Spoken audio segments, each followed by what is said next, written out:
हमें ख़बर है लुटेरों के सब ठिकानों की, शरीके जुर्म ना होते तो मुखबरी करते। ये शेर पाकिस्तान की तमाम सियासी पार्टीज़ की लीडरान की बेहतरीन अक्कासी करते हैं कि जो लोग आवाम को जमहूरियत का चूरन बेचते हैं, ख़ुद उनका कितना किरदार है जमहूरियत को तरक्की देने में। अगर हम लोग बात करें इन तमाम सियासी पार्टीज़ की, तो इनके अंदर जमहूरियत का एक नुक्ता भी नज़र नहीं आता। जी हाँ, अगर हम बात करें पाकिस्तान पीपल पार्टी की, तो जब से बनी उसकी पार्टी की क़यादत भुट्टो के पास थी। उससे लेके अभी तक 2024 के अंदर पाकिस्तान के गैर मकबूल तरीन लीडर में आने वाले बिलावल भुट्टो वो पार्टी के सरबराह हैं।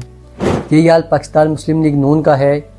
उसकी पार्टी सदारत नवाज शरीफ के पास रही, फिर वहाँ से शिफ्ट हुई उनके भाई के पास, और अभी उनकी बेटी के पास है पार्टी की लीडरशिप। यही कुछ हाल पाकिस्तान तहरीक इंसाफ का भी रहा है। जब तक इमरान खान साहब खुद रहे, पार्टी चेयरमैन वही रहे।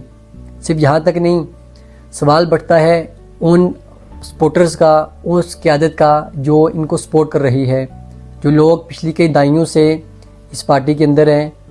आखिरकार उनके अंदर काबिलियत नहीं कि वो पार्टी की लीडरशिप को संभाल सकें।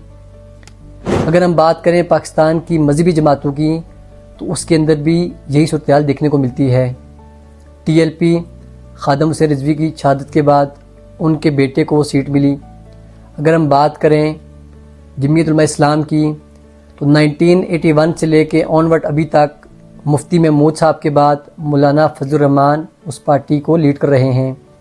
अगर हम गैर सियासी पार्टी की बात करें, तो मौलाना इलियास कादरी के बाद दावत इस्लामी की सरबराही उनके बेटे के ज़िम्मे आई।